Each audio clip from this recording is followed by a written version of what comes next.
ایران کو مٹا دو، پاکستان کو خرید لو، فلسطینیوں کو ملک بدر کر دو، عربوں کی تعریف کرو، انہیں ایران سے دور رکھو، 10 بے گناہوں کو مارو، 100 آپ کے خلاف اٹھ کھڑے ہوں گے، بس ان سب کا نام دہشت گرد رکھ دو اور پھر میڈیا کے سامنے جہاں چاہے انہیں ہانکتے رہو۔ یہ تھا CIA کا ماسٹر پلان۔ اگر ایران میں 100 لوگ احتجاج کریں تو امریکہ چیخ اٹھتا ہے، لیکن غزہ میں 10,000 بچے مر جائیں تو اس سے سیلف ڈیفنس کہا جاتا ہے۔ کیوں؟ طاقت کا خوف۔ یہ انسانی حقوق کی کہانی نہیں، یہ طاقت کے خوف کی کہانی ہے، اور ایران اس خوف کی علامت ہے۔ مسئلہ احتجاج نہیں، مسئلہ یہ ہے کہ ایران جھکنے سے انکار کیوں کرتا ہے۔ فلسطین پہ عربوں کی خاموشی حادثہ نہیں، یہ ایک سوچا سمجھا انتخاب ہے، اور اس کی قیمت کون چکا رہا ہے؟ جو کھیل آج ایران کے ساتھ کھیلا جا رہا ہے، یہی کھیل کمزور ریاستوں کے ساتھ جلد کھیلا جائے گا، مگر باری باری۔ لیکن سوال پھر یہ ہے کہ ہم کہاں کھڑے ہیں؟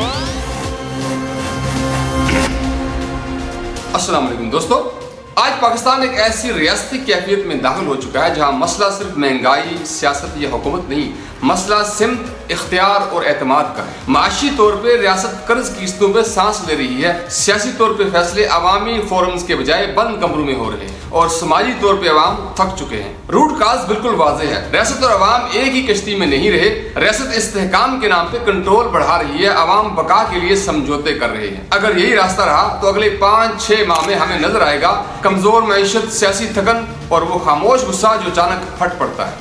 حل کوئی انقلابی نعرہ نہیں، اختیار، احتساب اور معیشت تینوں کو عوامی نگرانی میں لانا ہوگا، ورنہ نظام خود اپنے وزن پہ بیٹھ جائے گا۔ آج کی اہم خبر ایران کے گرد گھومتی ہے، مگر اصل شور ایران کے اندر نہیں، واشنگٹن میں ہے۔ ایران میں احتجاج کو جواز بنا کر امریکہ ایک بار پھر سخت زبان استعمال کر رہا ہے، اور ٹرمپ کے حالیہ بیانات یہ واضح کر رہے ہیں کہ یہ معاملہ انسانی حقوق کا نہیں، طاقت کے توازن کا ہے۔ یہ خبر آج کیوں ابھری؟ کیونکہ ایران خطے میں دوبارہ اپنی پوزیشن مستحکم کر رہا ہے۔ فائدہ کس کا ہے؟ وہی جو دباؤ ڈال کر رعایت دینا چاہتا ہے۔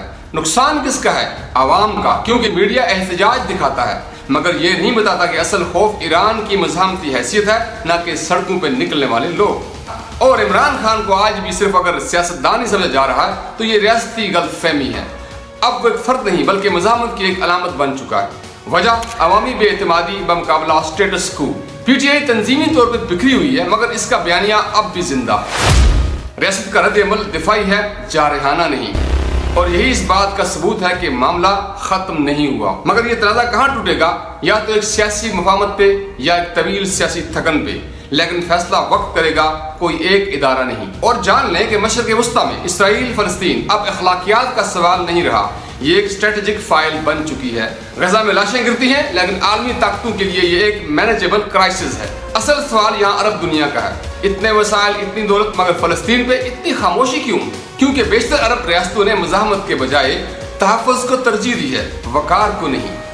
اور پاکستان کے لیے کیا ہے؟ پاکستان کے لیے صاف سبق ہے کہ جذباتی بیانات عالمی سیاست نہیں چلاتے، مستقل پالیسی اور تیاری چلاتی ہے۔ امریکہ چین کی سر جنگ اب نظریاتی نہیں رہی، یہ سپلائی چین اور معیشت کی جنگ ہے۔ پاکستان اس وقت واضح طور پہ ایک مورا ہے، کھلاڑی نہیں، اور مورے کی سب سے بڑی کمزوری یہ ہوتی ہے کہ اس کے فیصلے خود اس کے ہاتھ میں نہیں ہوتے۔ غلط سمت کا انتخاب صرف خارجہ پالیسی کی غلطی نہیں بنتا، یہ معیشت اور سلامتی دونوں پہ بھاری پڑتا ہے۔ 2 عالمی خبریں بتا رہی ہیں کہ دنیا کس طرف جا رہی ہے۔ طاقت اب ریاستی اداروں سے نکل کر بلاکس میں منتقل ہو رہی ہے، اور معیشت سہولت نہیں رہی بلکہ دباؤ کا ایک ہتھیار بن چکی ہے۔ اور مودی حکومت کا اصل ہدف پاکستان نہیں ہے بلکہ بھارتی بارڈر کا خوف اور فخر ہے۔ یہاں پاکستان کو جذباتی رد عمل کے بجائے خاموش، طویل المدتی اور حقیقت پسندانہ حکمت عملی کی ضرورت ہے۔ یہ احتجاج، بیانات، یہ جنگیں اصل مسئلہ نہیں، اصل مسئلہ یہ ہے کہ طاقت اب اصولوں سے آزاد ہو چکی ہے۔ قومیں تب نہیں مرتی جب ان پہ مشکل آتی ہے، قومیں تب مرتی ہیں جب وہ سوچنا، سوال کرنا اور سچ ماننا چھوڑ دیتی ہے۔ سوال یہ نہیں کہ دنیا کیا کر رہی ہے، بلکہ سوال یہ ہے کہ کیا ہم اب بھی حقیقت کو اس کی اصل شکل میں دیکھنے کے لیے تیار ہیں یا نہیں؟ جواب کمنٹس میں ضرور دیں۔ آپ کا بہت بہت شکریہ۔